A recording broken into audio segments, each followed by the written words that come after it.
Light Dumsor,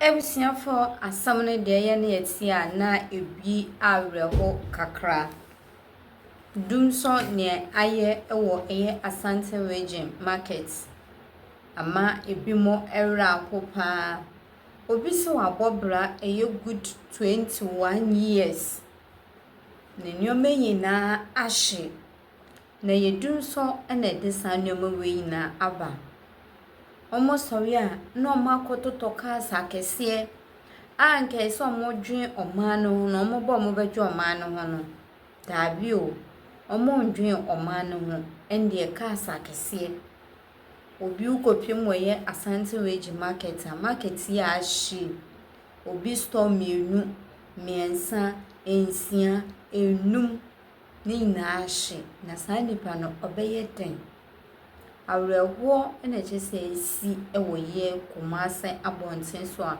enye asamketwa na ni nani se omonse ne edi ejahye no aba eye Asante Wage market ho ni nani se eye Dumsor na de aba na no na chese eman ni ye maamefo ni ye papafui chese busuafo sisi a no mu hu ni omonye na woba the whole Ghana so a baby a just a Dumsor ekoso pa eye Asante region ene pre ne edumuno ene pre ne yaso ene pre ne edumuno ene pre ne yaso Dumsor ne abeye wa Asante region abonten so no enye asamketwa na no ene enu abema bi de analysis bi tuja na eye Minister of Energy abeka sentia Dumsor ekoso ye Asante region no a chesense modi gudwa no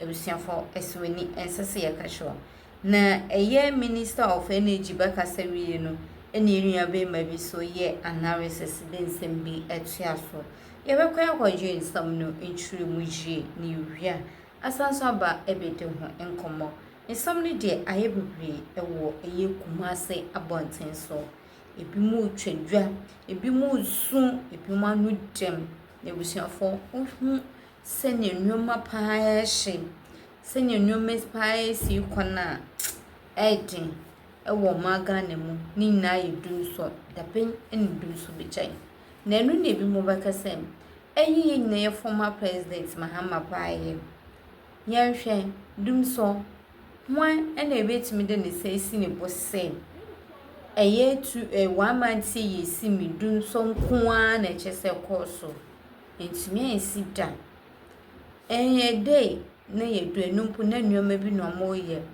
NDC ba power yenhwe ne Dumsor AC ha adwen hyehye nkonfo nyoma sene 2012 2013 nyoma se koye no Dumsor ntino ebi mu ehwere omadofo Dumsor ntino na ina na ebi mu atifie all in the name Dumsor na yebekwa ekotie nsam no nchire muje ni wia asansa ba ebedi ho nkomo nsam no ai bebre obo maka ne mu bedemase right now the whole country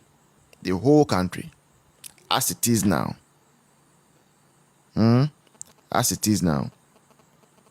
it is Còrse that is suffering the most from Dumsor. That is what I hear.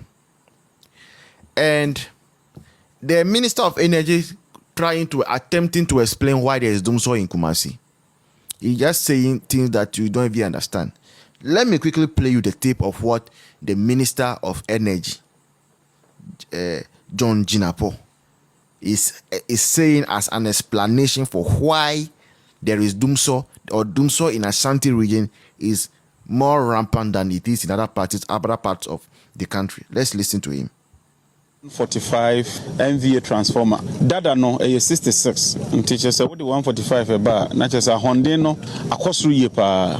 Nti Cùrse for by na mienu mu ho senkanea no edundum kakra. Ye switch over. Na video no say wo switch every dada na ko efoforo na wo de aba na. Aya na etimi haw kakra. Nyamencha de ba bia yedru no empanyifo na ma yate asese bibia akoyie kama. Nti efri na ekono. Esi hu se enkanea no ekwanim enkanea na gina na senia eduma na asaso no ebekọ fom kora na abrase.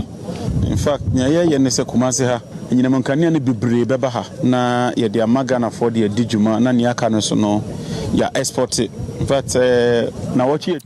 All right, now there is something I want to talk about quickly and then we move to the next thing.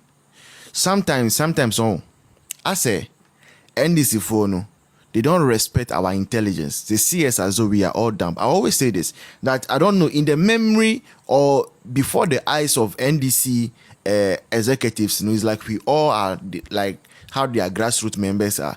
Like we cannot question things and all those things. Now, the Minister of Energy, in explaining why Dumsor is so rampant in Kumasi and some parts of the Ashanti region as compared to even Greater Accra, Western Volta and Kunu, he's saying that it is because they have gone to change something to a higher one in Kumasi, something that can generate more power in Kumasi. And that when that change occurs, it creates power interruptions. And that is the reason for the Dumsor happening in Kumasi. I don't know, but is this the first time in 8 years that transformers and co have been changed? No. In fact, under the government of Nana Akufo-Addo, that is when we saw the highest number of transformers being changed nationwide. That notwithstanding, no, light was on for us 24/7. So if there is a change of government and light is going on and off, people's items are being destroyed. People's fridges are being destroyed, TVs being destroyed, freezers, even people's studios. Even the very people who even campaign for NDC Crown or studios, they are being destroyed. How dare you come and tell me, say, it's because you have changed into a better transformer? What kind of analogy is that one?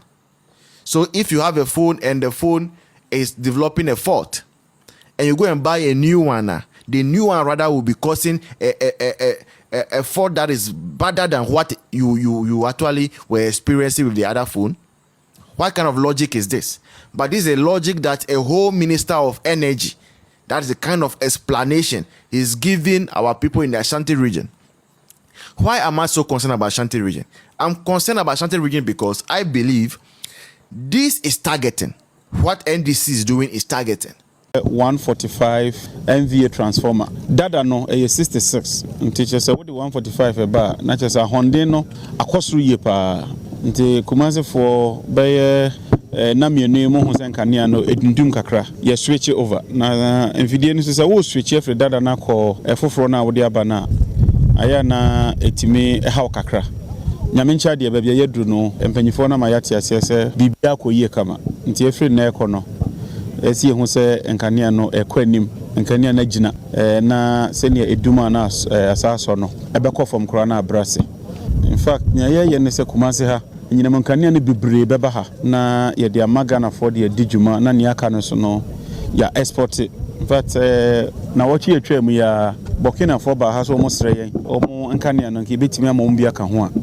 Nti na kire se akwanya wo ha ye betimi aton kanea ne bebre nti yebekọ so di sa adwuma no na ya make sure say enkanea na gina kama na obi ansa aka eye afie etwa mu ya bosumi bia na aban ne share load. In fact December crowd almost share load a ma ne ko draw 750 megawatts. Jina che say enyina enkanea na yeso mu no problems na do so bebre right nti na moto abama ye esi ya yire ho na ye bra ne nyina ase na enkanea na ekononim. Asantemantam so for Dr. Frank Amoakohene and so Ejibre Chemutren for say. We want to appreciate your sense of urgency with regards to helping us solve this ongoing power problem in the region. For some few weeks, if I may, maybe some months, we've been having this erratic power supply. Others have blamed it on sabotage, others have blamed it on a lot of reasons. But the last time I met with the ECG and the power sector players, what I noticed was that there was a communication gap between what they are doing and making that information available to the public. In times where there is even planned maintenance, you hardly get to hear of it. And the only thing you realize is that your power is taken without recourse to anything. So I met them and I encouraged them that as much as possible, communication is part of the work. So if there is a challenge,